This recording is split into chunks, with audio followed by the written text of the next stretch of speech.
Fundur settur á Alþingi. Fjarvistarskrá liggur frammi á skrifstofu. Borist hefur bréf frá samgöngu- og sveitarstjórnarráðherra þar sem óskað er eftir fresti til þess að veita skriflegt svar við fyrirspurn á þingskjali 734 öryggi fjarskipta frá Njáli Trausta Friðbertssyni. Forseti vill geta þess að stefnt er að atkvæðagreiðslum að afloknum umræðum annað dagskrármálið nú á eftir eða síðar á fundinum. Og þá vill forseti einnig geta þess varðandi fundahaldið í dag að gert verður hlé á þingfundi klukkan 15 og þingmenn beðnir þá að ganga út á Alþingisveit þar sem tekin verður skóflustunga að nýbyggingu Alþingis. Útbýtt er á fundinum þingskjali 886 nefndir, starfs- og stýrihópar, skriflegt svar samgöngu- og sveitarstjórnarráðherra. Þingskjali 898 fjárhæð veiðigjalda, skriflegt svar sjávarútvegs- og landbúnaðarráðherra. Þingskjali 909 kolefnisskattur og kostnaður aðgerða til að minnka losun kolefnis. Það er skriflegt svar fjármála- og efnahagsráðherra og loks þingskjali 915 NATO-þingið 2019 skýrsla frá Íslandsdeild NATO-þingsins. Það var tekið fyrir fyrsta dagskrármál í störf þingsins og til máls tekur fyrstur hv. 10. þingmaður Reykjavíkurkjördæmis suður, Þorsteinn Sæmundsson. Herra forseti, eins og margir hafa tekið eftir þá gengu Bretar úr Evrópusambandinu nú helgina. Og viti menn, það nóg að bíta á brenna í Bretlandi, það rafmagn allt land, lest þetta ganga. Þannig að það ekki það hrun sem að margir héldu fram að yrði við þennan áfanga. Það má halda að nú ærast einhverjir í salnum en í undirbúningi að þessari gerð að þá barst hér í þessa sali tal það að þeir sem urðu til þess að vinna þjóðaratkvæðagreiðsluna þessa útgöngu hefðu verið mest ómenntaðir búrar og einangrunar sinnar en góða gáfaða fólkið sat heima og straujaði trefilinn sinn. Það má segja að þessi útganga hún sé kannski áfangasigur almennings yfir embættismannavaldi og í kjölfarið á þessu rökrétt að Bretar leiti norður á bóginn eftir samvinnu og samstarfi og það ríður þá miklu að við Íslendingar séum klárir í það verkefni, það er að segja að taka á því og vinna við það stendur yfir, meðal annars við það að gera tvíhliða samninga við Breta viðskipti og fleira. En þessi útganga hún mun líka hafa pólitísk áhrif mjög víða. Til dæmis hér á Íslandi eru tveir stjórnmálaflokkar sem hafa haft lengi eina stefnu, segulstefnu 130, Reykjavík-Brussel. Og nú allt í einu eru þessir ágætu stjórnmálamenn á svipinn eins og hernaðarframstæðingar árið 2006 þegar herinn fór úr landi. Tilgangurinn er farinn, hvað gerum við nú? Þannig að það verður mjög fróðlegt að fylgjast með því hvort að þessi tveir flokkar sem hafðu þessa einu stefnu að Ísland gengi til liðs við þetta laskaða bandalag leggi sjálfa sig niður fljótlega í framhaldi af þessum gleðilegu tíðindum. Til máls tekur hv. 9. þingmaður Norðausturkjördæmis Líneik Anna Sævarsdóttir.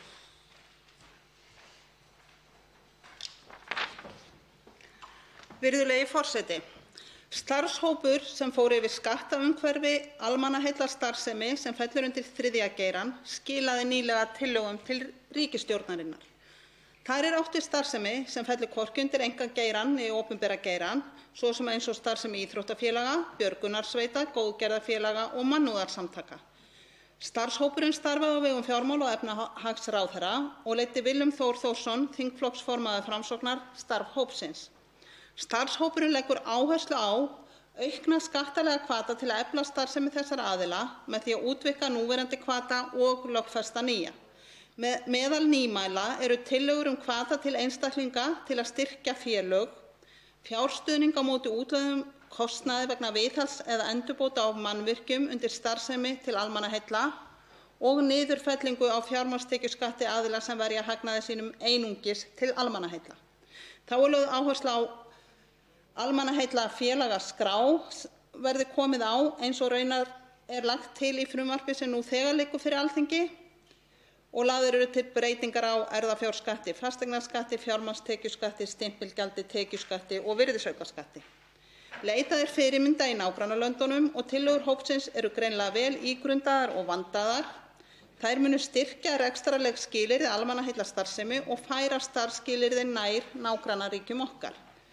Ég hef væntingar til þess að ríkisstjórnin fylgi tillögunum eftir og ég legg áherslu á að við fáum frumvörp til þingsins sem allra fyrst til að tryggja nauðsynlegar lagabreytingar til að hrinda tillögunum í framkvæmd.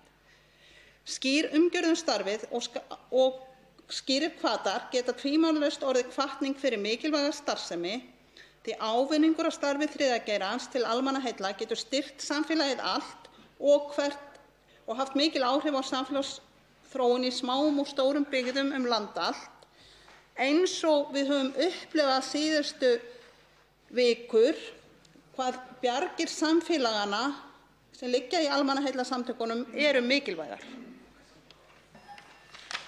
Tekur til máls 87. þingmaður Norðvesturkjördæmis, Halla Signý Kristjánsdóttir.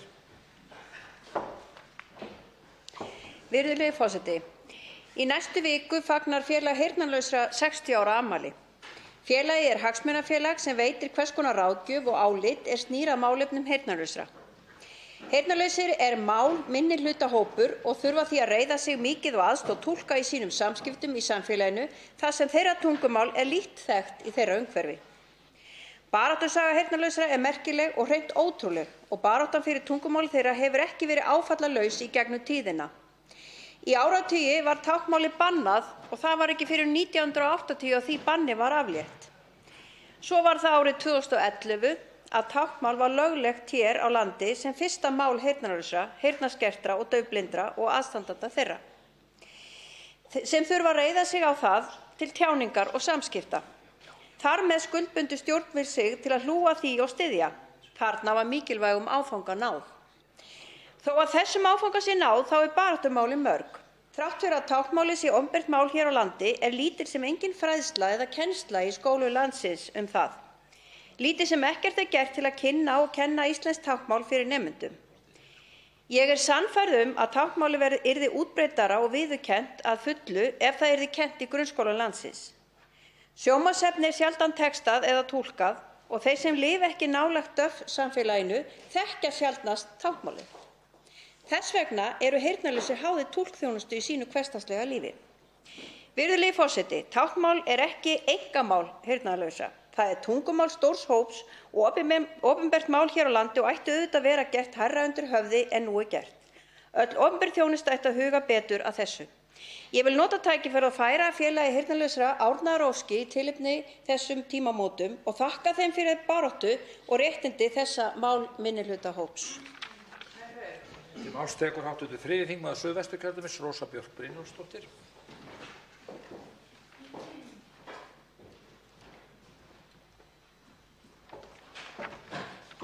Herra forseti, sunnudagurinn var sannur gleðidagur fyrir litla fjölskyldu í Vesturbænum, foreldra 7 ára drengs. Þau hefðu beðið á milli vonar og ótta hver yrðu afdrif þeirra, hvort þau myndu fá að vera hér í friði og ró á Íslandi eins og þau óskuðu sér heitast, eða snúa til Pakistans daginn eftir, hvar móðurinn átti raunverulega hættu á heiðursmorði eða grafalvarlegum ofsóknum.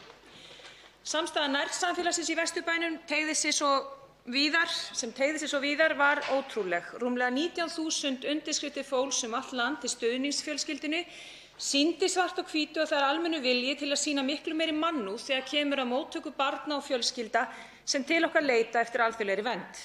Og sem betur fer hlustuðu nokkrir ráðherrar ríkisstjórnarinnar á vilja fólksins í þessu máli. Leið og farsællaust fannst á máli þessara litlu fjölskyldu sem nýtist líka fáeinum öðrum fjölskyldum í svipaðri stöðu ekki framtíðarlausn að ræða því hvernig lög útlendingamála, framkvæmd og meðferð þeirra á að vera til frambúðar. Að stytta málsmeðferðartíma barnafjölskyldna úr 18 mánuðum niður í 16 einfaldlega plástur. Líkt og minnt var á hér í gær ákváðu formenn allra flokka nema Sjálfstæðisflokksins fyrir rúmum 2 árum að breytingar á útlendingalögunum og heildarendurskoðun þau yrðu algjört forgangsmál að afloknum þingkosningum, þar sem helst yrði litið til barna og fólks í viðkvæmri stöðu við þá stefnumótandi vinnu. Og þetta meira að segja fjallað í stjórnarsáttmálanum. Af hverju höfum við þurft að bíða í heila 26 mánuði eftir breytingum á útlendingalögunum og að heildarendurskoðun yrði það forgangsverkefni sem lofað var með mannúð að leiðarljósi? Á meðan ekkert hefur mjakast í átt til bjartari og mannúðlegri tíma í þessum málaflokki hér á Alþingi hefur það gerst reglulega að við endursendum fólk í óboðlegar aðstæður til Grikklands eða iðkum tanngreiningar á fylgdarlausum börnum því við erum svo upptekin af aldri þeirra í stað þess að taka þeim opnum örmum. Á meðan þetta er að gerast tekur venjulegt fólk út allt land afstöðu með mannúðinni þegar upp dúkka sorgleg mál sem hreyfa við fólki. Við eigum að hlusta þegar Rauði krossinn og UNICEF tala, við eigum að hlusta þegar almenningur talar, þegar almenningur sýnir enn og aftur í verki að mannúðin verður að vera í algjörum forgangi þegar meðferð útlendingamál er að ráða. Því samfélög eru nefnilega metin út frá því hvernig þau koma fram við þau sem minnst meiða sín. Til máls tekur hv. 8. þingmaður Norðvesturkjördæmis Sigurður Páll Jónsson. Hæstv. forseti. Undanfarið hafa verið þættir í sjónvarpinu sögu Siglufjarðar og það ævintýri sem fólst í síldarævintýri á síðustu öld, 60 ára sögu þess ævintýris á þeim stað. Og í síðasta þættinum þá var farið vel yfir það hvernig bærinn væri að ná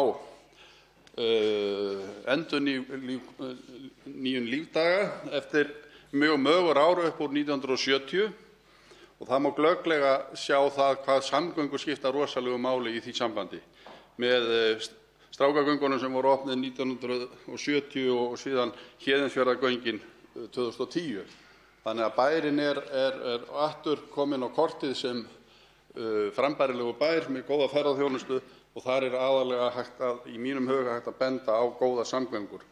Og því er ég að tala um þetta? Jú, það eru vegir fyrir vestan á Vesturlandi, það er Skógarstrandarvegurinn fyrir austan Stykkishólm og inn í Búðardal sem er í mínum huga sorglegt að skuli ekki vera inn á samgönguáætlun. Hann var tekinn út af samgönguáætlun núna síðast og fulltrúar Sambands sveitarfélaga á Vesturlandi og bæjarstjórinn í Stykkishólmi kom á fund umhverfis- og samgöngunefndar í morgun til að brýna það fyrir nefndarfulltrúum að gera allt til að fá þennan veg aftur inn á samgönguáætlun. Þetta er malarvegur sem er mjög mikil slysatíðni á og er mikil flöskuháls á samgöngum fyrir austan Stykkishólm og inn í Dali. Ferðamenn fara þennan veg vegna þess að GPS-tækið þeirra leiðir á þennan veg en það er allt of mikið slys. Þungaflutningar eru þarna og miklir og vegurinn ber það bara alls ekki uppi. Þannig að samgöngur skipta gríðarlegu máli og því verðum við að koma þessum vegi í stand alveg eins og öllum öðrum vegum sem eru í niðurníðslu.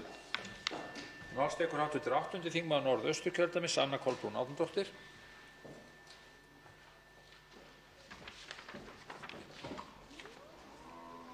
Hæstv. forseti. Í dag er alþjóðadagur gegn krabbameinum og Krabbameinsfélagið og Kraftur hafa að því tilefni kynnti söguna vitundarvakningu sem nefnist Ég skil þig. En ætlunin er að vekja athygli á hversu mikilvægt það er að hafa góðan stuðning þegar á þarf að halda. Það eru því miður margir í samfélaginu sem búa yfir þeirra reynslu að hafa greinst með krabbamein og geta þar að leiðandi miðlað reynslu sinni og það sem meira er að þeir skilja hvernig það er að ganga í gegnum þá lífsreynslu að greinast með krabbamein. Í gær fór fram hér í þinginu þörf umræða það að færa á skimanir fyrir krabbameinum frá Krabbameinsfélaginu inn á yfirhlaðin Landspítala. Tilhögun sem fáir skilja því það er stundum þannig að sá sem gengur í gegnum slíka reynslu að greinast með krabbamein er í senn sjúklingur en líka er honum uppálagt að haga lífi sínu sem mest eins og heilbrigð manneskja. Og til þess að geta fetað slíkan stíg er mikilvægt að hafa sem minnstu stofnanavæðingu og þetta skilja þeir sem gengið hafa þann stíg. Ég held því fram að það sé mikið óráð að færa skimanir frá Krabbameinsfélaginu sem býr yfir því stuðningsneti sem þarf hringinn í kringum landið og sem flestir þurfa á að halda. Ég vil því biðja hæstv. Heilbrigðisráðherra að endurskoða hug sinn. Til máls tekur hv. 6. þingmaður Reykjavíkurkjördæmis norður, Halla Gunnarsdóttir. Virðulegur forseti. Amma sækir í dag endurómaði leikskóladóttur minnar í morgun en hádegisbilið voru 3.500 leikskólabörn send heim hér í Reykjavík. Sums staðar er enginn matur á borðum og sums staðar verða gólf ekki skúruð. Kjaradeilan sem slík er ekki umræðefni mitt hér í þingsal, heldur það samfélagslega verkefni sem hún stendur í samhengi við. Eftir hrun var það mikið keppikefli að tryggja að Ísland færi ekki sömu leið og fjölmörg önnur lönd á krepputímum, en tilhneigingin er að tryggja störf fyrir karla með fjárfestingum í efnislegum innviðum, en á sama tíma er skorið niður við félagslega innviði sem leiðir til langtímaatvinnuleysis kvenna og leið til aukins ólaunaðs vinnuálags. Þetta tókst að koma í veg fyrir Íslandi sem er vel, en það virðist þó ekki hafa nægt til. Í nýlegri úttekt Kolbeins H. Stefánssonar félagsfræðings kemur í ljós að fjölgun örorkulífeyrisþega má að miklu leyti rekja til kvenna sem eru 50 ára og eldri. Enn fremur þá virðist fólk í lægri tekjuþrepum, einkum konur, glíma við fleiri heilsufarskvilla en fólk í efri tekjuþrepum. Og þótt konur verði almennt eldri en karlar hér á Íslandi, þá leiða þessar niðurstöður í ljós að þeir eiga færri ár við góða heilsu. Þeir lifa lengur en eiga færri ár við góða heilsu. Fróðlegt væri að sjá hvaða konur í mestum áhættuhópi, en ekki ólíklegt að konur í umönnunar- og kennslustörfum lendi þar ofarlega á blaði. Ef við rýnum samhliða í tölur kynferðislegt og kynbundið ofbeldi, þá má kannski halda því fram að við förum ekkert sérstaklega vel með konur á Íslandi. Sem samfélag þurfum við að horfast í augu við það að við reiðum okkur á ólaunaða og illa launaða vinnu kvenna og nú eru langtíma áhrif þess að koma fram. Verkefni stjórnmálanna er að skapa sátt að leiðrétta þessa skekkju og það getum við gert ef við gerum það saman. Ég óska samningsaðilum alls hins besta í þeirri lotu sem nú stendur yfir og umfram allt óska ég þess að við berum gæfu til að halda rétt á spöðunum til framtíðar. Til máls tekur hv. 12. þingmaður Suðvesturkjördæmis Guðmundur Ingi Kristinsson. Virðulegur forseti, í hádeginu skall á verkfall. Verkfall á leikskólum, verkfall hjá umönnum eldraðra og verkfall hjá skúringafólki. Við erum búin að búa til þannig kerfi að við segjum á tyllidögum að það sé jafnrétti á Íslandi. Jafnrétti fyrir hverja? Fyrir þá sem hafa það gott? Jú, en hinir sem hafa það ekki gott er sópað undir teppið. Og hverjir eru þeir sem fara það verst? Jú, konur. Og við hljótum að spyrja okkur í allir þeirri jafnréttisbaráttu sem hefur gengið yfir, hvers vegna í ósköpunum er þetta viðgengist ár eftir ár? Og ég spyr velferðar- og félagsflokkana sem koma hér upp aftur og aftur í þennan stól og í stjórnarandstöðu og segja að það þurfi núna að bretta upp ermarnar og gera eitthvað fyrir þá sem lægst launin hafa. En síðan fara þeir til valda í borginni og þar snýst hluturinn við. Hvar er þá allt réttlætið? Er það eðlilegt og er það réttlætanlegt að þeir sem eru að passa börnin okkar, eiga þeir að gera það í bara sem svona félagsvinna? Metum við það að þeir eiga að vera á 250.000 krónum útborgað? Hvernig í ósköpunum höfum við fengið það út? Og við ætlum að segja við þetta fólk, verið á þessum lágmarkslaunum, verið á þessum skítalaunum það sem eftir er og við skulum sjá til þess að þegar þið fara eftirlaun, þá hafa þið enn verð. Og hvers skilaboð er þetta í framtíðina? Og ætlum við virkilega að senda á þau skilaboð að lífskjarasamningarnir sé fyrir alla? Lífskjarasamningarnir er ekki fyrir alla. Það er þegar búið að taka öryrkja út, það er þegar búið að taka eldri borgara út, það er þegar búið að taka atvinnulausa út og það kemur aldrei til greina þeir sem á félagsbótum fái lífskjarasamninga. En við breytum í prósentur. Við látum þá sem hafa hæst fá mest og sjáum til þess í prósentum að þeir sem þurfa mest á því að hafa halda fái minnst. Til máls tekur hv. 6. þingmaður Norðvesturkjördæmis Guðjón S. Brjánsson. Herra forseti, við Íslendingar losum mest allra Evrópuþjóða af gróðurhúsalofttegundum á hvern íbúa. Og með okkur í sama bát eru bara Norðmenn af Evrópuþjóðunum sem rétt tylla sér borð og auka með okkur losun frá lokum 9. áratugarins. Þetta kemur fram í splunkunýrri skýrslu Norræna rannsóknarsetursins Nordregio ástand norðursvæði sem unnin var fyrir atbeina norrænu ráðherranefndarinnar og birt var í dag og meðal annars Vísir greinir frá. Í skýrslunni kemur fram að losun á Íslandi að hún hafi aukist 32% frá árinu 1990 til 2017. en aukist bara lítillega í Noregi eða 3% á sama tímabili. Þennan vöxt í losun á Íslandi megi fyrst og fremst skýra með auknum umsvifum í orkufrekum iðnaði eins og álframleiðslu. Þá jókst losun vegna samgangna 57% á Íslandi frá árinu 2000 til 2017 og þar eru meðal annars erlendir ferðamenn taldir koma til sögunar. Orkunotkun vegna húshitunar jókst 22% á sama tímabili. Skýrsluhöfundar Nordregio telja þróun í orkunotkun og losun á Íslandi ekki vera í samræmi við yfirlýst markmið stjórnvalda kolefnishlutleysi árið 2040.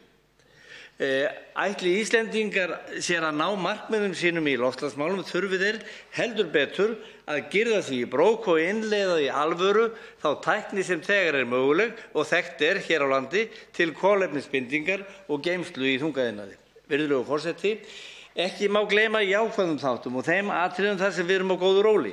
Ísland fremst Norðurlandanna hvað varðar endurnýjanlega orku með 72% hlutfall og að því getum við verið stolt, en á öðrum sviðum þurfum við að taka okkur saman í andlitinu. Þá tekur til máls 87. þingmaður Suðvesturkjördæmis Þorgerður K. Gunnarsdóttir.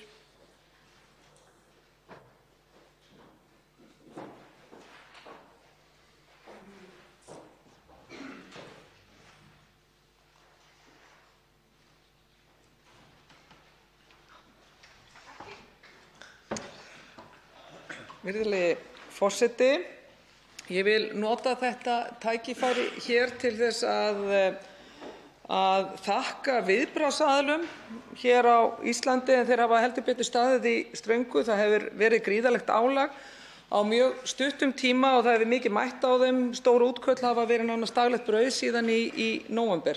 Þetta reynir að sjálfsögðu á alla þá sem starfa á þessum mikilvæga vettvangi en einnig fjölskyldur þeirra og vinir. Björgunarsveitir, Rauða krossinn, almannavarnir, lögreglan, slökkvilis og sjúkraflutningamenn auk sjálfboðaliða eiga öll þakkir skilda fyrir þetta framtak og sína óeigingjörnu vinnu. Fórnfýsi auðvitað orð sem kemur upp í hugann og þakklæti leið. Auk þessa álags sem hefur verið eins og ég gat viðvarandi þá að sjálfsögðu ótalin þau fjölmörgu verk sem síðan aldrei rata í fréttir en þessir aðilar enga síður sinna eins og þeim einu með lagið. Á þessum tímum því mikilvægt að við stöndum saman sem eitt samfélag og mér finnst þau skilaboð sem hafa komið meðal annars frá hæstv. Forsætisráðherra vera mikilvæg þegar þetta hefur allt herjað á okkur. Hlúum að fólkinu okkar sem á sárt að binda, stjórnvöld verða að hlusta og tryggja að viðbragðsaðilar og þau sem hafa lent í líkamlegu, andlegu og einhverju eignatjóni landi allt að þau fái viðunandi stuðning. Það tel ég ákveðin lágmarkskrafa. Við eigum að tryggja almannaöryggi og í því skyni brýnt að farið verði yfir þá innviði sem nú eru laskaðir og teknar ákvarðanir hvernig byggja megi upp á ný þannig að fólkið í landinu okkar geti búið þar sem það kýs að búa, án ótta og án óöryggis. Til máls tekur hv. 3. þingmaður Reykjavíkurkjördæmis suður, Ágúst Ólafur Ágústsson. Herra forseti, Ísland var aðeins ríkara í gær en einungis eftir óróa samtakamátt fólks gegn ákvörðun sem íslensk stjórnvöld höfðu þá tekið að yfirlögðu ráði að vísa ætti úr landi 7 ára barni sem hafði dvalið hér í 2 ár. Við skulum ekki gleyma þessu í öllum hrósflauminum í garð þessara sömu stjórnvalda. En skoðum málin aðeins frá stærra sjónarhorni.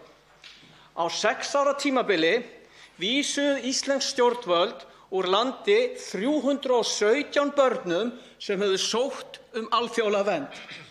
Þetta 1 barn á viku. Íslensk stjórnvöld hafa í 6 ár vísað úr landi 1 barni í hverri einustu viku. Á þessu tímabili veittu stjórnvöld næstum helmingi færri börnum vernd heldur en þeim börnum sem stjórnvöld vísuðu úr landi. Og í fyrra var 74 börnum neitað vernd. Þessi stjórnvöld vísa meira sér úr landi börnum sem hér fæðast. Og það einfaldlega ekki rétt að gefa til kynna að við séum hætt að senda fólk til Grikklands. Við gerum það án þess að hika. og þar endar það á götunni og líður vítiskvalir eins og mun koma fram í Kveik í kvöld. Og í kvöld getur íslenskur almenningur horft framan í hið rétta andlit kerfisins. En herra forseti, má ekki alveg hugsa sér öðruvísi kerfi. Og það í landi sem núna hið 10. ríkasta í heimi. Í landi sem þurfti sjálft að þiggja alþjóðlega aðstoð fyrir einungis 10 árum. Og í landi sem þáði meira að segja þróunaraðstoð frá Sameinuðu þjóðunum allt fram til ársins 1976. En þetta á við okkar blessaða Ísland. Herra forseti, við getum gert svo miklu betur og við eigum að gera það. Til máls tekur hv. 9. þingmaður Reykjavíkurkjördæmis norður Andrés Ingi Jónsson. Virðulegur forseti, í þessari viku á sér stað mikilvæg umræða innan Háskóla Íslands endurnýjun á þjónustusamningi við Útlendingastofnun sem snýr að tanngreiningum umsækjenda alþjóðlega vernd. Stúdentaráð hefur skorað á háskólaráð að fella þjónustusamninginn úr gildi og standa þannig vörð mannréttindi flóttafólks. Af þessu tilefni rétt að minna á að frumvarp aldursgreiningu með heildstæðu mati nú til umfjöllunar í allsherjar- og menntamálanefnd. Í grófum dráttum samhljómur í umsögnum málið skýrt ákall úrbætur. Ég gríp hér niður í eina umsögnina sem fangar meginatriði málsins. Með leyfi forseta. Barnaverndarstofa styður heils hugar að lögum útlendinga sé breytt til samræmis við tilmæli frá Evrópuráðinu þannig að þegar vafi leikur á því hvort umsækjendur sem sækja alþjóðlega vernd séu börn skuli þeir ávallt metnir sem börn en ekki sem fullorðnir.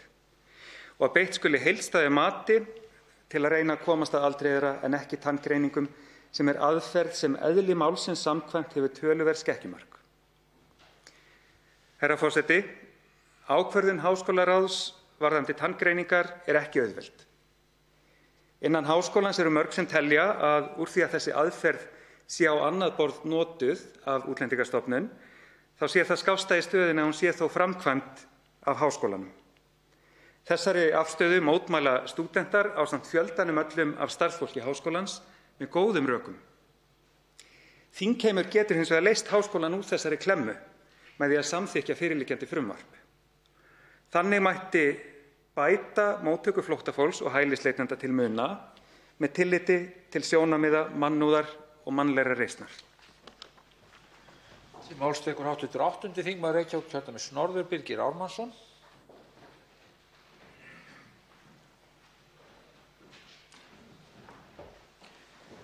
Herra forseti, fyrst í framhaldi af ummælum hv. síðasta ræðumanns og málið sé nú ekki til efnislegrar umfjöllunar hér, að þá hefur það líka komið fram í umfjöllun allsherjar- og menntamálanefndar að tanngreiningar séu býsna góð aðferð við að meta aldur þó að vissulega séu fyrir hendi skekkjumörk og ég hef ekki heyrt það að menn hafi almennt verið þeirrar skoðunar að það bæri að falla frá þeirri aðferð, jafnvel þó nauðsynlegt sé auðvitað að skoða fleiri þætti heldur en eingöngu niðurstöður slíkrar greiningar. Ég held að það sé mikilvægt að halda þessu til haga og persónulega ég þeirrar skoðunar að fari tanngreining fram að þá sé eðlilegt og ekki með neinum hætti óheppilegt að það gerist með þjónustusamningi við Háskóla Íslands eins og verið hefur. En að öðru, ég kom hingað upp fyrst og fremst til þess að taka undir ummæli hv. þingmanns Þorgerðar Katrínar Gunnarsdóttur hér áðan. Þau veður sem gengið hafa yfir landið að undanförnu og aðrar náttúruvár sem gert hafa vart við sig gera það að verkum að við þurfum vissulega að fara yfir okkar helstu möguleika til þess að bregðast við aðstæðum og því sem upp getur komið. Ég held að það sé mikilvægt að við förum yfir starfsaðstæður og möguleika viðbragðsaðila til þess að bregðast við og þeirra aðila sem eiga að hafa eftirlit með einstökum þáttum. En ég vildi ekki síður nefna það að ástand eins og hefur upp komið og hættur sem hafa látið á sér kræla eins og nú nýlega og síðustu daga í nágrenni Grindavíkur vekja auðvitað athygli á því að viðbragð er ekki bara fólgið í mannskap og tækjum til þess að bregðast við þegar að ástand skapast, heldur þarf að huga að grundvallarinnviðum, svo sem á sviði samgöngumála, raforkumála og öðrum slíkum, bæði á því svæði og annars staðar þar sem náttúran hefur verið að gera vart við sig að undanförnu.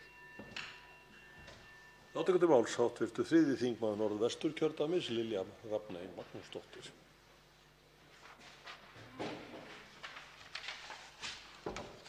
Já, herra forseti, í dag hófst verkfall starfsfólks innan Eflingar sem er að berjast fyrir betri kjörum og það er mikið þörf á því.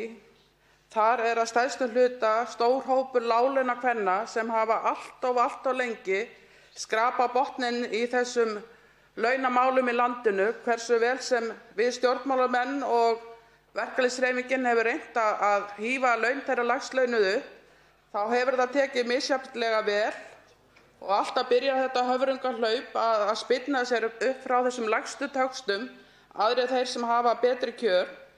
Og hvað er til ráða?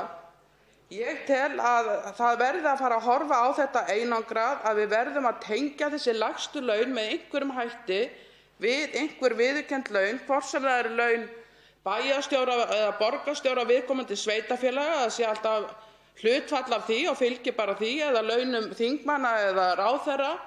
Það er bara ekki boðlegt í einhver ríka samfélagi að fólk fyrir fulla vinnu fái einhver 250.000 kall útborgað, vitandi það að það getur enginn framfleytt sér á þessum launum. Og við höfum látið gera úttekt hér á framfærsluviðmiðum sem eru auðvitað langt yfir þessa tölu. Það er bara einn kaldi veruleiki, hvað sem öll Excel-skjöl segja. Ég sem var mjög ánægð með og er með þessa lífskjarasamninga sem gerðir voru og hafa að mörgu leyti lyft upp launum og margar hliðaraðgerðir, hvort sem er heilbrigðiskerfinu eða skattakerfinu, þá verður bara að horfast í augu við það að það eru stórir hópar, stórum hluta láglaunakonur og líka láglaunakarlar sem eru að vinna á launum sem eru ekki boðleg fyrir íslenska þjóð. Og þar verðum við að taka höndum saman og það geta menn gert núna í Reykjavíkurborg og það á að gera það. Og þeir verður bara að horfast í augu við sjálfa sig með það að þetta er ekki boðlegt að bjóða fólki sem hugsar börnin okkar og aldraða fólkið að búa við þessi lágu kjör. Þórhildur Sunna Ævarsdóttir, hv. 4. þingmaður Reykjavíkurkjördæmis suður, tekur til máls. Virðulegur forseti, í síðustu viku samþykkti Evrópuráðsþingið skýrslu mína pólitíska fanga í Aserbaídsjan. Hér í þessum sal ræðum við sjaldan þetta land sem þó er aðili að Evrópuráðinu og mannréttindasáttmála Evrópu, rétt eins og við. Allt frá því að Aserbaídsjan gekk í Evrópuráðið fyrir 2 áratugum síðan hefur ráðið gert þá kröfu að stjórnvöld þar í landi hætti að fangelsa stjórnarandstæðinga, blaðamenn og aðra einstaklinga sem að viðra skoðanir sem ekki eru ráðandi öflum að skapi. Og allt frá því hafa Aser stjórnvöld þráast við, neitað að viðurkenna vandann og haldið áfram uppteknum hætti, þó þau hafi sleppt sumum inn á milli, jafnvel til þess eins að fangelsa sama fólkið aftur stuttu síðar. Forseti. Saga baráttu Evrópuráðsins fyrir frelsi samviskufanga, nú eða pólitískra fanga, eins og við kölluðum í skýrslunni, hefur verið þyrnum stráð. Árið 2018 kom í ljós að asersk stjórnvöld höfðu stundað stórfelldar mútugreiðslur til þingmanna Evrópuráðsþingsins á árunum 2012 til 2014, meðal annars til þess að fella sambærilega skýrslu og mína pólitíska fanga í Aserbaídsjan. Margt vatn hefur runnið til sjávar í Evrópuráðinu frá því myrka ári sem að sú skýrsla var felld árið 2013, sjálfstæð rannsókn átti sér stað, refsiaðgerðir gegn spilltum þingmönnum, innleiðing hagsmunaskráningar og vitundarvakning spillingarhættuna sem að þingmönnum stafar af óbilgjörnum stjórnvöldum. Samþykkt skýrslunnar minnar setur kannski ekki endapunkt á þetta stórkostlega vandamál í meðlimaríki og vinaríki okkar Aserbaídsjan. En ég vil meina og ég vil vona að hún marki nýja byrjun sem vonandi táknar betri tíð fyrir lýðræðið í Aserbaídsjan. Umræðum störf þingsins er þá með lokið. Tekið fyrir annað dagskrármálið. Verðbréfamiðstöðvar, uppgjör og rafræn eignarskráning, stjórnarfrumvarp, 370. mál á þingskjali 460, nefndarálit á þingskjali 918, önnur umræða. Til máls tekur fram sögumaður efnahags- og viðskiptanefndar, hv. 11. þingmaður Suðvesturkjördæmis, Ólafur Þór Gunnarsson. Herra forseti, ég mæli hér fyrir nefndaráliti efnahags- og viðskiptanefndar frumvarp til laga verðbréfamiðstöðvar, uppgjör og rafræna eignarskráningu fjármálagerninga. Nefndin hefur fjallað málið á fundum sínum og fengið gesti og umsagnir eins og getið í innganginum að nefndarálitinu. Með þessu frumvarpi þá reglugerð Evrópuþingsins og ráðsins nr. 909/2014 bætt verðbréfauppgjör í Evrópusambandinu og verðbréfamiðstöðvar, svokölluð CSDR reglugerð, innleidd í íslenska rétt með tilvísunaraðferð. Samhliða gildistöku frumvarpsins falla lög rafræna eignarskráningu verðbréfa nr. 101/1997 úr gildi en ýmis efnisákvæði þeirra laga eru raunar tekin upp í frumvarpið nú. Eitt af markmiðum CSDR að auka samkeppni á milli verðbréfamiðstöðva. Í þessu skyni í reglugerðinni kveðið á svokallaðar samtengingar sem hafa þann tilgang að gera útgefendum og reiknistofnunum kleift að flytja fjármálagerninga á milli verðbréfamiðstöðva. Í umsögn Verðbréfamiðstöðvar Íslands til nefndarinnar kemur fram að tilkoma VPM skapi grundvöll fyrir samkeppni milli verðbréfamiðstöðva á Íslandi, sem sé mikilvæg á þessu sviði sem öðru. Hins vegar sé allt eins líklegt að samkeppni verðbréfamiðstöðva á Íslandi verði með þeim hætti að útgefendur afskrái bréf hjá einni verðbréfamiðstöð og taki þau til skráningar hjá annarri en ekki í gegnum samtengingar verðbréfamiðstöðva. Því sé mikilvægt að í frumvarpinu verði kveðið á heimild útgefenda til afskráningar bréfa hjá verðbréfamiðstöð. Að öðrum kosti sé viðbúið að eins og innan gæsalappa að markaðsráðandi aðilar reyni að byggja lagalegar og tæknilegar hindranir sem standi flutningi útgáfu milli verðbréfamiðstöðva í vegi, jafnvel þótt langsóttar séu.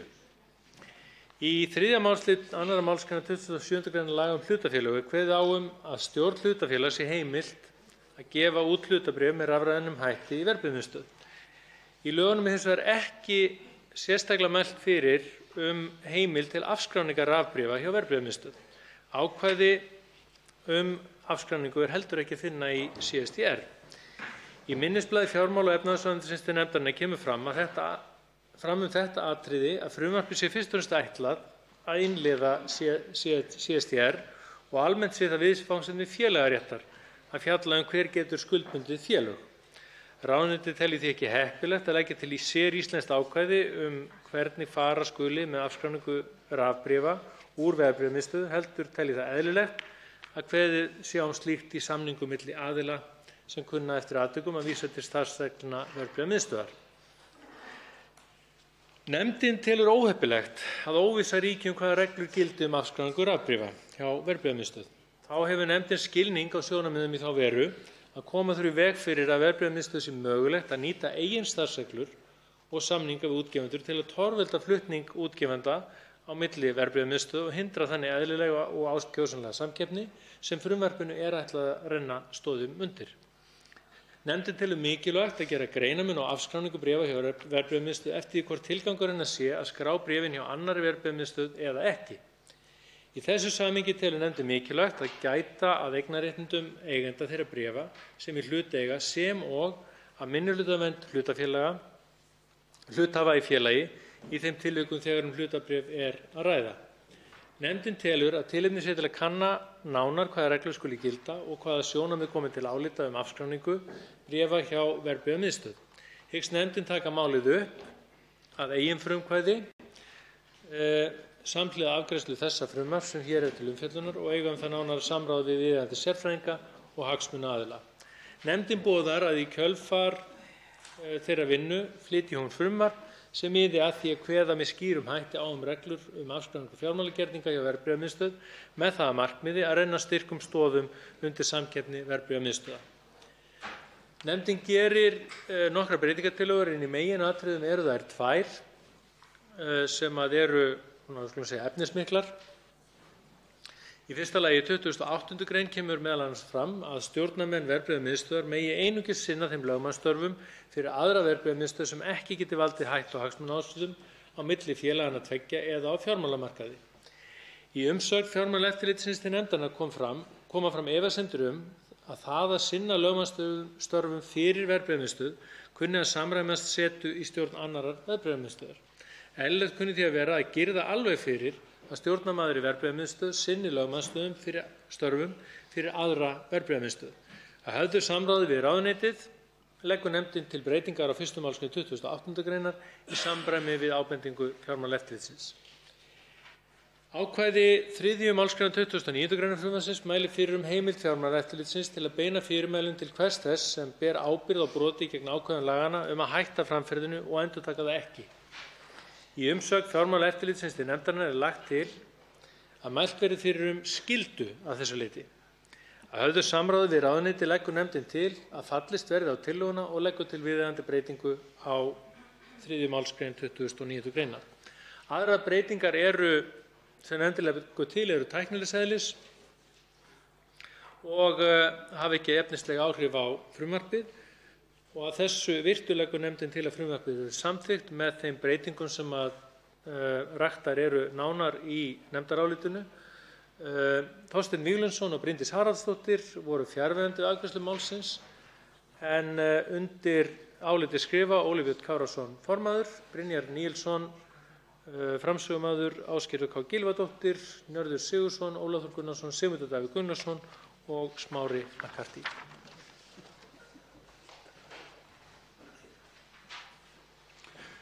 Til máls hv. 10. þingmaður Suðvesturkjördæmis, Óli Björn Kárason. Herra forseti. Það nú þannig að ég taldi rétt að fyrst ég fékk nú tækifæri til þess að halda hér ræðu þetta frumvarp til laga verðbréfamiðstöðvar að kveða mér aðeins hljóð hér vegna þess að það sem að ég vil vekja athygli á og hv. þingmaður Ólafur Þór Gunnarsson kom inn á og nefnt í nefndaráliti og þá ætlar efnahags- og viðskiptanefnd sér stefnir að því að leggja fram frumvarp hér eftir nokkrar vikur sem ætlað að tryggja það að hægt sé að ýta undir samkeppni milli verðbréfamiðstöðva og það algjör einhugur í hv. efnahags- og viðskiptanefnd að standa þannig að verki og ég vonast auðvitað til þess, herra forseti, að okkur auðnist að leggja frumvarpið fram fyrir tilsettan tímafrest 31. mars ef ég fer rétt með. Það kann þó að vera vegna þess að þetta ekki alveg einfalt mál að það dragist eitthvað fram yfir það og þá óska ég nú eftir því að þingmenn horfi í gegnum fingur sér enda erum við þannig nefnd að við erum hvers manns hugljúfi og menn hljóta að hafa það í huga. Við ætlum okkur að ná þessum tímafresti. Það einnig, og þetta snýr að því að það sé alveg skýrt að það sé hægt að afskrá verðbréf, rafbréf í einni verðbréfamiðstöð ef menn að færa viðkomandi bréf yfir í aðra verðbréfamiðstöð. Það ekki verið að opna á það að stjórnir geti afskráð bréf með einföldum hætti. Það væri að ganga hugsanlega á réttindi eða vernd minnihluta. Það mikilvægt að hafa það í huga. Það einnig vert að benda á að það hefur líka komið upp að það kunni að vera skynsamlegt að leggja til breytingar á þeim lögum sem við erum að samþykkja hér samhliða því sem við förum inn í félagaréttinn sem tryggir það að verðbréfamiðstöðvum sé ekki heimilt að setja inn ákvæði í samninga við skráningu verðbréfa, ákvæði sem komi í veg fyrir það að hægt sé að færa viðkomandi verðbréf, hlutabréf eða skuldabréf í aðra verðbréfamiðstöð. Það er sem sagt einbeittur vilji og fullkomin samstaða um það í efnahags- og viðskiptanefnd að leggja fram nauðsynlegar lagabreytingar sem miða að því að ýta undir og styrkja samkeppni milli verðbréfamiðstöðva en leið standa vörð réttindi minnihluta og ganga ekki með neinum hætti þannig fram að minnihluti, til dæmis í hlutafélagi, beri skarðan hlut frá borði. Herra forseti, ég taldi rétt og nauðsynlegt að skýra þetta aðeins betur þó að Ólafur Þór Gunnarsson hafi staðið sig frábærlega vel hér að flytja nefndarálit nefndarinnar sem var auðvitað einhuga. Fleiri hafa ekki kvatt sér hljóðs og umræðu lokið og verður nú gengið til atkvæða.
Nú hefst sem sagt atkvæðagreiðsla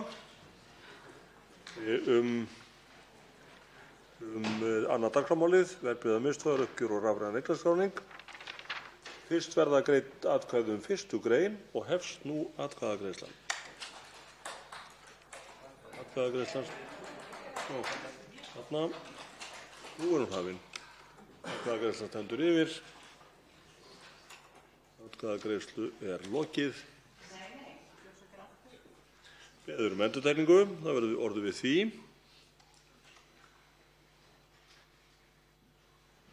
Hefst nú atkvæðagreiðsla að nýju. Það stendur yfir.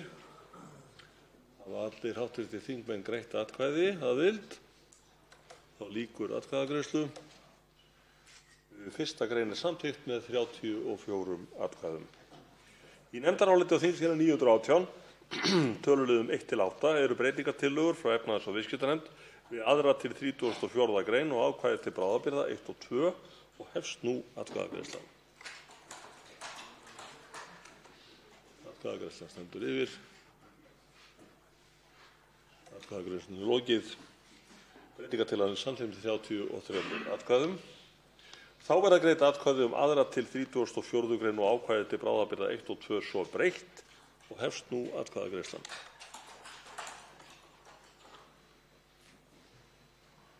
Atkvæðagreiðslunni lýkur nú. Henni er lokið. 2.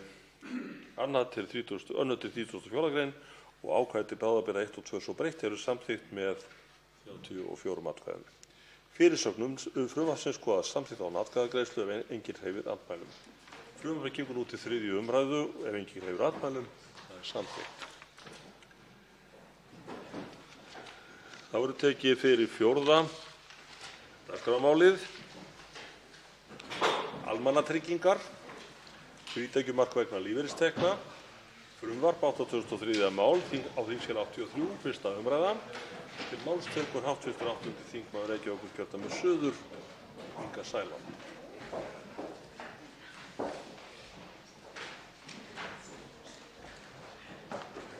Virðulegi forseti. Flokkur fólksins hefur nú gjarnan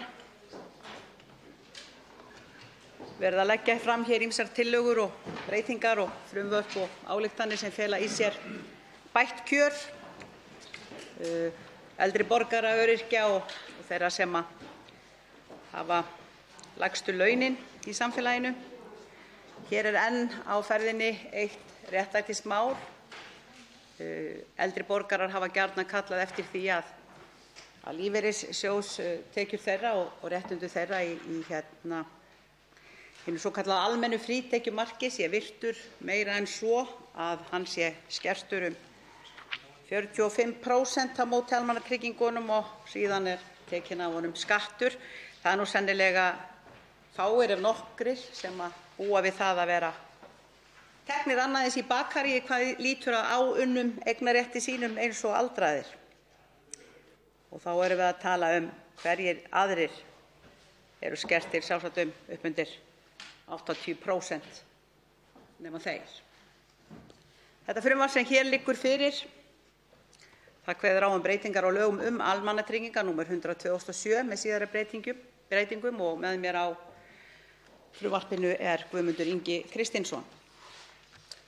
Fyrsta grein frumvarpsins orðist svo að 4. málsliður 1. málsgreinar 23. greinar laganna orðist: Þá skal ellilífeyrisþegi hafa sérstakt frítekjumark, annars vegar 100.000 kr. vegna atvinnutekna og hins vegar 100.000 kr. vegna lífeyristekna.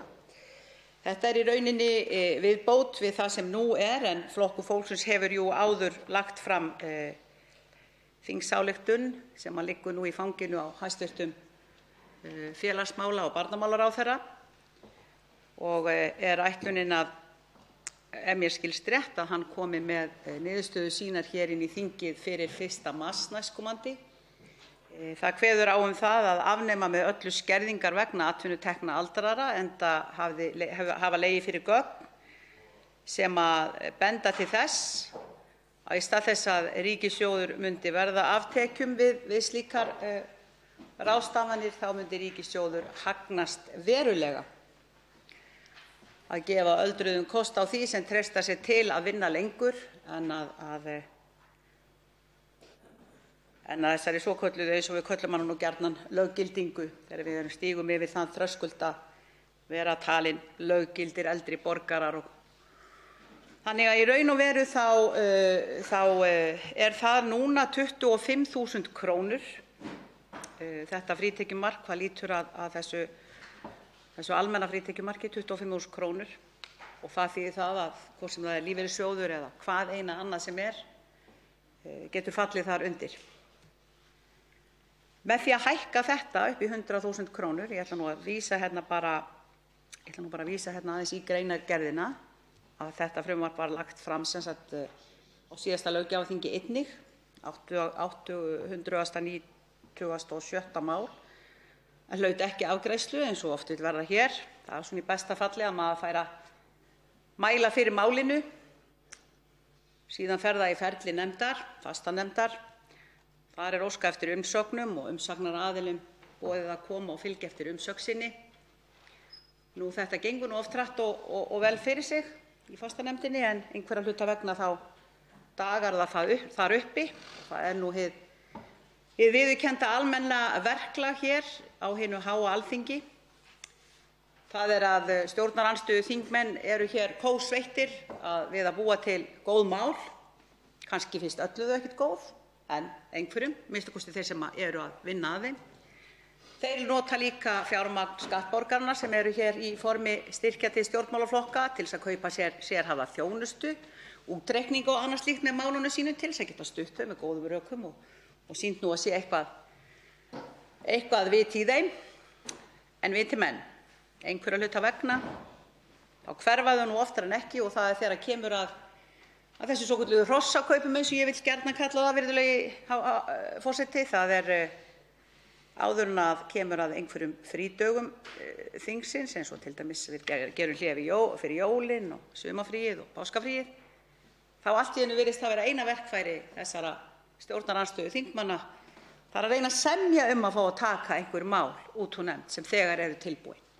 Við búum jú í þingræði og ég skil ekki alveg hvernig stendur á því að ríkisstjórnarflokkarnir og meirihlutinn hér, ég get ekki alveg skilið á þessari skelfingu þeirra að fá málin okkar í þinglega meðferð hér inn í þingsal. Ég veit ekki betur en þeir séu með meirihluta hér og það sé nú yfir höfuð alveg nákvæmlega sama, undantekningarlítið, ekki alveg undantekningarlaust, en nánast sama hvað við komum með, það er fellt. Allt annað er bónus og húrra húrra og það gerist eins og ég segi, það má sennilega telja það á fingurum annarrar handar yfir löggjafarþingi hverju sinni. En það breytir ekki þeirri staðreynd að mér langar til að vísa hérna í leiðinni í ályktun sem stjórn Landssambands eldri borgara setti fram núna þetta almenna frítekjumark sem við erum að mæla fyrir hér og nú. Stjórn Landssamtaka, bara með leyfi forseta, ætla ég að lesa þetta bara beint upp hér. Stjórn Landssambands eldri borgara ályktar á fundi þann 27. nóvember 2019 og beinir til ríkisstjórnar Íslands að almennt frítekjumark samkvæmt A-lið 23. gr. laga nr. 100 frá árinu 2017 almannatryggingar hækki 25.000 kr. á mánuði í 50.000 kr. á mánuði svo fljótt sem verða má og jafnframt verði gerð ráðstöfun til þess að sama almenna frítekjumarki verði hækkað úr 50.000 kr. í 75.000 kr. ekki síðan 1. janúar 2021 og sömuleiðis verði gerð áætlun að hækka það úr 75.000 kr. í 100.000 kr. að lágmarki 1. janúar 2022. Eins og þið heyrið þá er þetta hófleg, þá er þetta sannarlega hófleg ályktun og sýnir lítillæti eldri borgara sem við gjarnan höfum náttúrulega séð. Það er ekki verið að biðja allt og gera það strax. Þau eru að reyna að stíga lítil réttlætisskref og reyna að koma til móts við stjórnvöld þannig að það sé nú hægt að gera eins og þau eru að biðja. En ég verð nú að viðurkenna það að við erum kannski ekki alveg svona hófleg hér í Flokki fólksins í okkar frumvarpi og breytingum. Okkur finnst í rauninni algjört lágmark að þetta almenna frítekjumark sé 100.000 kr. og við getum ekki séð að sé eftir neinu að bíða. Kostnaðurinn er réttara sagt það fjármagn og það minnkandi skerðingar sem yrðu teknar af eldri borgurum hvað þessu nemur væru 12 milljarðar á ári. Því að núna, ef við værum að tala það frá nulli, þá væri þetta 16 milljarðar á ári sem er verið að skerða eldri borgara vegna lífeyrisréttinda og þessara almennu frítekjuréttinda. En það er nú þegar að þau hafa þessar 25.000 kr. sem að eru 4 milljarðar króna sem að ríkissjóður verður þá af í þessum viðbótarskerðingu því að hver þekkir það ekki, skatta og skerða, það er það sem við kunnum hér. Það er verið að skerða eldri borgara 35 milljarða á ári vegna áunninna eignarréttinda sinna í lífeyrissjóði. Lög þvingaður lífeyrissjóður, þú þarft bara að greiða í hann hvort sem þér líka betur eða verr. Þannig er nú það. En í greinargerðinni þá, ég held að ég ætli ekki að vera neitt að hafa máli lengra, ég þarf þess ekki neitt, þetta liggur ljóst fyrir. Við höfum verið að berjast fyrir því, sem sagt í Flokki fólksins, að afnema algjörlega skerðingar vegna atvinnutekna, teljum það vera lýðheilsumál fyrir aldraða, það er ekki það margir í þeim hópi sem hafa heilsu fram undir 200 ára, svo ég íki þetta nú aðeins vegna þess að það er engu líkara heldur en að við eigum að vera, finnst mér, ódauðleg hérna, er verið að koma að því hvað það kostar ríkissjóð hræðilega mikla peninga að leyfa okkur að vinna svo lengi sem við treystum okkur til. Það eru fæstir sem geta unnið fulla vinnu þegar þeir eru komnir yfir 70. Það segir sig sjálft og fæstir sem að gera það nema við skulum segja þeir eldri borgarar sem virkilega þráða félagslega og allavega og hafa heilsu til vildu kannski gjarnan vinna 50% starf ef það væri í boði en í rauninni þá er þau skert það rækilega og kostnaði við að koma sér úr og í vinnu og annað slíkt að þau stæðu nú flest uppi með mínus því miður er það nú þannig. Þannig ég segi það er lýðheilsumál að leyfa þeim að vinna lengur án þess að skerða. Það er hagnaður fyrir ríkissjóð, gefur betri heilsu, kemur í veg fyrir lengir tímann heima, lengir tímann þar til að þarf að leita sér annarra búsetuúrræða eins og hjúkrunarheimila eða dvalarheimila. Í rauninni lengir það lífið okkar. í heilbrigði eins og kostur er. Þannig að þetta er eitt og nú þetta í sambandi við þetta var í sérstaka frítekjumark sem ég var að tala hvað lítur að atvinnutekjum aldraðra, en svo er þetta hið almenna frítekjumark sem við óskum eftir því að hækki úr 25.000 krónum í 100.000 krónur. Og við teljum í rauninni eins og allt annað sem Flokkur fólksins er að leggja fram hér sem að lítur að því að reyna að koma til dæmis lágmarksframfærslur í 300.000 krónur skatta- og skerðingarlaust fyrir þá sem hafa ekkert annað, enga lífeyrissjóð, ekki neitt að byggja á nema framfærslu Tryggingastofnunar ríkisins. Hugsið ykkur, einstaklingar sem eru kannski fársjúkir, sem hafa slasast og hafa í rauninni ekkert val, en nei, þeir fá rétt ríflega 200.000 krónur útborgað með sinni strípuðu framfærslu Tryggingastofnunar. Hvað segir nú þingheimur við því? Að fátækasta fólki fái 300.000 krónur skatta- og skerðingarlaust. Það skemmst frá því að segja að það var fellt hér fyrir jólin. Af öllum flokkum Alþingis var það ýmist fellt eða ekki tekið þátt í atkvæðagreiðslu, sem náttúrulega felur það í sér að mínu mati að taka ekki afstöðu með svona máli, er það bara, við kærum okkur ekkert þetta er ekki okkar mál og okkur nákvæmlega sama. En það voru bara einungis Flokkur fólksins, Píratar og Samfylking sem börðust fyrir því hér fyrir jólin, Samfylking og Píratar með okkur, að reyna að koma lágmarksframfærslu skatta- og skerðingarlaust upp í 300.000 krónur. Nú sjáum við hvað er að gerast hér á vinnumarkaðnum, virðulegi forseti, hvað er að gerast hér í borginni, þar sem er verið að reyna að berjast fyrir því að kvennastéttir, kúgaðar kvennastéttir sem skúra og skrúbba og bóna hugsa börnin okkar og aðhlýninguna á sjúkrastofnunum og öðru slíku, við sjáum hversu mikils virði þær eru metnar. Við sjáum hversu mikils virði unga konan er metin, sem var grein í blaðinu daginn, sem var að fá útborgað 240.000 til 60.000 krónur, mest eftir 100% vinnu, ef hún var heppin og hafði fengið yfirvinnu, sú sem átti litla telpu og leigði íbúð, 40 fermetra íbúð á 150.000 krónur á mánuði. Við sjáum hvernig staðan er. En það er margt sem við getum gert hér ef við viljum betur og gera betur og getum gert betur. Við getum gert margt betur en að lækka veiðigjöldin og lækka bankaskattinn. Við getum gert betur en að færa þar 11,3 til 12,5 milljarða króna til þeirra sem hafa í rauninni akkúrat ekkert með það að gera, til þeirra sem á þurfa að halda. Þannig að þetta mál sem við erum að mæla fyrir hér frítekjumark á almenna frítekjumark upp í 100.000 krónur, þetta er náttúrulega bara sanngirnis- og réttlætismál og algjörlega sjálfsagt þætti mér nú að því er tekið fagnandi, en að þessu sögðu það er nú hugsa að láta þetta nægja í bili. Máls tekur hv. 12. þingmaður Suðvesturkjördæmis, Guðmundur Ingi Kristinsson.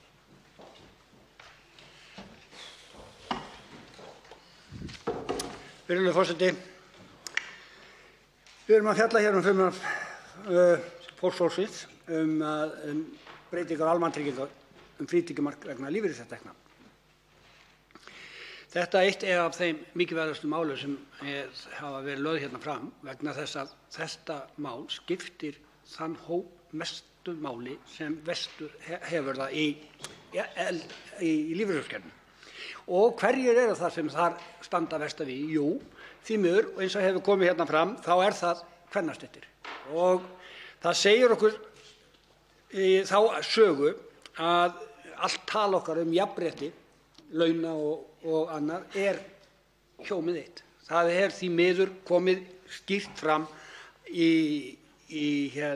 undanfarna ára og áratugum að það sem er sagt í stjórnarandstöðu, það gildir ekki þegar þú komin í stjórn. Það sem sagt er í þessu ræðustól flokkum, það gildir ekki þegar þú komin í stjórn í borg.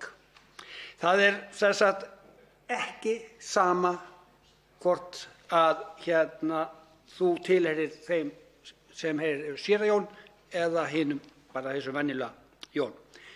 Að reyna að segja fólki og ár eftir ár, áratugum saman, að reyna að lifa af einhverjum 250.000 krónum eftir fulla vinnudag er algjörlega ömurlegt og er eiginlega til háborinnar skammar. Og það er ennþá meiri skömm þegar þú segir við þá sem eru veikir og eldri borgarar sem eru ná ekki fullum réttindum hjá Tryggingastofnun að þeir eiga að lifa af 200.000 og jafnvel undir 200.000 krónum á mánuði. Við höfum því miður hóp fólk og sérstaklega vinnandi fólks og sérstaklega konur sem eru í láglaunastörfunum og þær eru að vinna áratugum saman, brenna upp í erfiðisvinnum á lágmarkslaunum og hvað gerum við svo þegar þessir einstaklingar fara á eftirlaun? Jú, þeir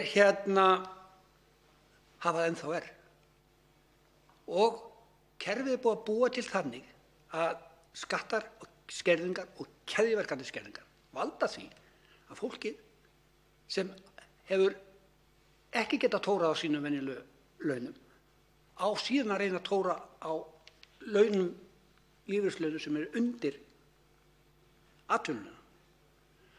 Og þetta er gífurleg óvirðing vegna þess að við vitum að það er ekki eðlilegt að lægstu laun, til dæmis öryrkjar, þeir fá á lífeyrissjóðum þeirra er 38,9% skerðing, ellilífeyrisþegar með 45% skerðingu, ellilífeyrisþegar hafa fengið þegar 25.000 krónur frítekjumark sem er bara lítið og ekki neitt, en samt betra en ekkert.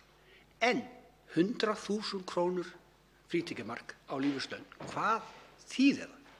Það þýðir að þeir sem eru á lægstu launum í dag og eru að fara á eftirlaun eiga einhvern möguleika á að lifa á þessum eftirlaunum. Og 100.000 krónur frítekjumark á atvinnutekjur auki, með þessu saman væri við að stíga stórt fyrsta skref í því að sjá til þess að stór hópur fólks, þá sérstaklega eins og þessi konu, geti lifað með reisn. Maður verður eiginlega kjaftstopp vegna þess að í sjálfu sér, þegar maður lendir inn í kerfi skatta, skerðinga og keðjuverkandi skerðinga, þá fer maður auðvitað að hugsa hvernig í ósköpunum var hægt að búa til þetta kerfi. Hverjir fundu upp þetta kerfi? Og þá látum það vera.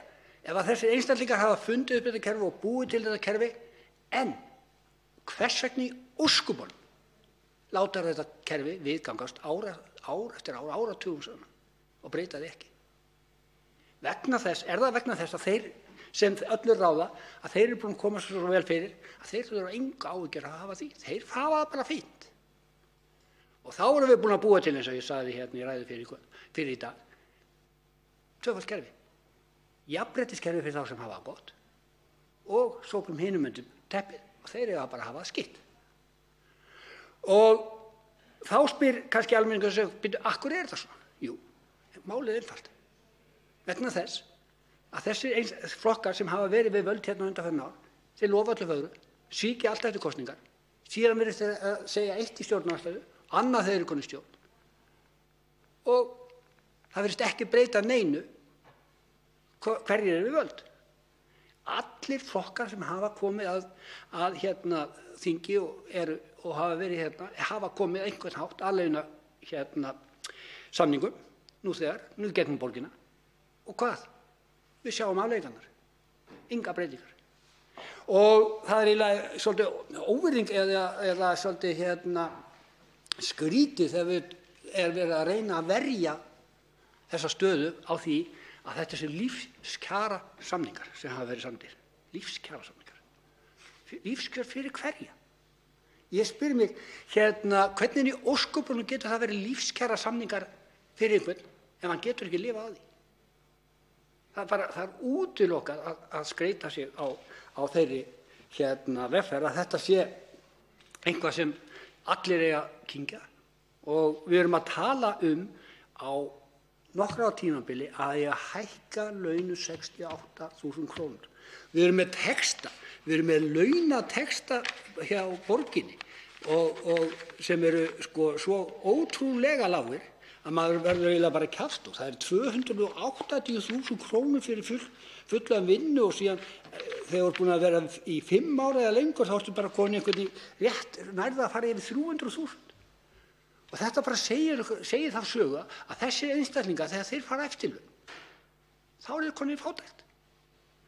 Og með því að samþykkja þetta frumvarp, með því að samþykkja það að frítekjumark lífeyris verði 100.000 krónur og þá koma þeir alltaf og segja þetta kostar svo mikið. Þetta kostar 16 milljarða.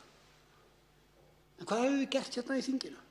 Við hefum tekið burtu bankaskatt, lækkað veiðigjöld og alls konar fleira sem við erum að gera eins og með persónuafsláttinn og breytingarnar á honum. Hvers vegna í ósköpunum var þetta ekki allt sett á þá sem lægstu hafa og þurfa mest á að halda? Og ég spyr til dæmis í samhengi við þetta, hvers vegna í ósköpunum og hvernig stendur á því að við erum að skatta lægstu laun? Og þetta var ekki svona og því miður, það er staðreynd, skattar hafa stórhækkað og langmest af þeim sem sískildi sem eru á lægstu launum og bótum. Og þess vegna er mikilvægt að við byrjum. En því miður, það hefur sýnt sig að allar svona góða tillögur falla yfirleitt og yfirleitt eru rökin sú að þetta kostar of mikið og að það sé ekki til peningar, en það er rangt. Peningarnir eru til, þeir bara fara ekki á rétta stað. Og það segir allt þá sem hafa völdin á hverjum tíma að þeir skuli greiða atkvæði á þennan veg og ég bið bara almenning að fylgjast með því vegna þess að það er, virðulegur forseti, það er þeir sem eru þarna úti, almenningur, sem getur breytt þessu. Breytt þessu með því að sýna það í verki í næstu kosningum að þeir ætla ekki að líða að enn eitt tímabilið komi upp þar sem verður klekkt af þeim sem sískildi og þeir sem eiga og hafa og eiga réttmæta kröfu á því að lifa mannsæmandi lífi verða enn og einu sinni látnir gjalda þess og eiga ekki að lifa áfram. Stór hópur í fátækt, stór hópur í sárri fátækt og ég segi að þetta er okkur til hábornar skammar. Hér er ekki hvað sem ljós og umræðu lokið. Frumvarpið gengur nú til 2. umræðu og velferðarnefndar ef enginn hreyfir andmælum. Það er samþykkt. Tekið er fyrir 3. dagskrármálið. Brottfall ýmissa laga stjórnarfrumvarp 529. mál á þingskjali 871. 1. umræða. Til máls tekur hæstv. fjármála- og efnahagsráðherra Bjarni Benediktsson.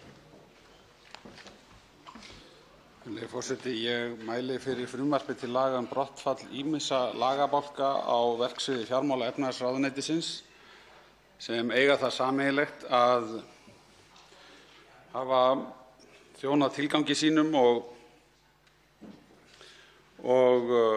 því sé rétt að fella lögin á brott.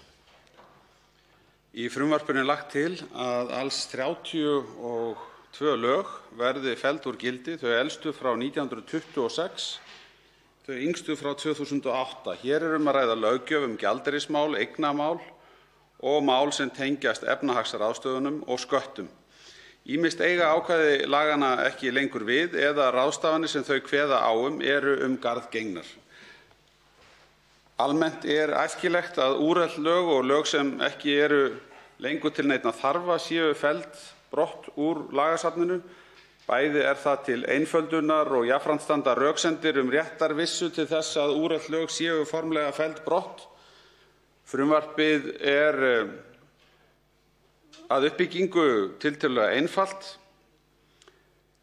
Lagaboðin sem ræðir eru, eins og ég hef hér komið inn á, af ýmsum toga. Þau varða til að mynda ábyrgð á láni vegna stálvölsunarverksmiðju. Eins er hér dæmi heimild til að selja jarðhús í Ártúnsbrekku og skattfrelsi vinninga í tengslum við happdrættisskuldabréf ríkissjóðs, en þetta nefni ég einungis í dæmaskyni af fjölmörgum tillögum í frumvarpinu. Við undirbúning málsins var lagt mat á gildi hvers og eins af þeim lagabálkum sem ræðir með tilliti til þess hvort rétt væri og forsvaranlegt að fella þá brott. Það verður þá væntanlega viðfangsefni efnahags- og viðskiptanefndar að rýna það enn frekar, en hér hefur verið horft til þess hvort ekki væri öruggt að viðkomandi lög þjónuðu ekki lengur neinum tilgangi í lagasafninu. Drög að frumvarpinu voru birt á samráðsgátt í nóvember síðastliðinn. Það bárust engar umsagnir. Það má segja að það hafi ekki verið óvænt vegna þess að hér ekki neina eiginlega efnisbreytingu á gildandi rétti að ræða og þar af leiðandi ekki auðvelt að sjá lagaverndarsjónarmið einhver sérstök sem átt gætu við. En að þessu sögðu, virðulegi forseti, þá vil ég leggja til að frumvarpinu verði vísað til efnahags- og viðskiptanefndar að aflokinni þessari umræðu og svo til annarrar umræðu í þinginu. Björn Leví Gunnarsson, hv. 11. þingmaður Reykjavíkurkjördæmis suður, veitir andsvar. Virðulegur forseti, kem svo sem aðallega bara til þess að hrósa hæstv. Fjármálaráðherra fyrir þetta frumvarp. Þetta frumvarp sem minnkar frumvarp mitt og Pírata brottfall laga einmitt sem lagt hérna fram á 149. og 148. þingi, sem einmitt brottfall 208 laga. Af þeim 29 sem eru í frumvarpi ráðherra þá voru þau einmitt í þessu brottfalli laga frumvarpi okkar Pírata.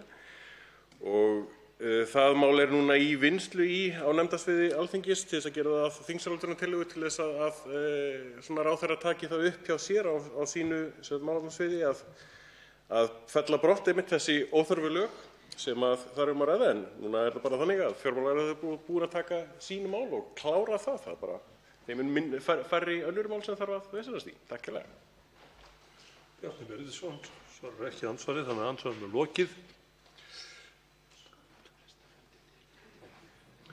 Við gerum nú hlé á þingfundi til kl. 16:30 til kl. 16:30 og forseti hvetur þingmenn til að fjölmenna á Alþingisreit þar sem verður tekin skóflustunga að nýju skrifstofu og annarstofu Alþingis. Fundinum er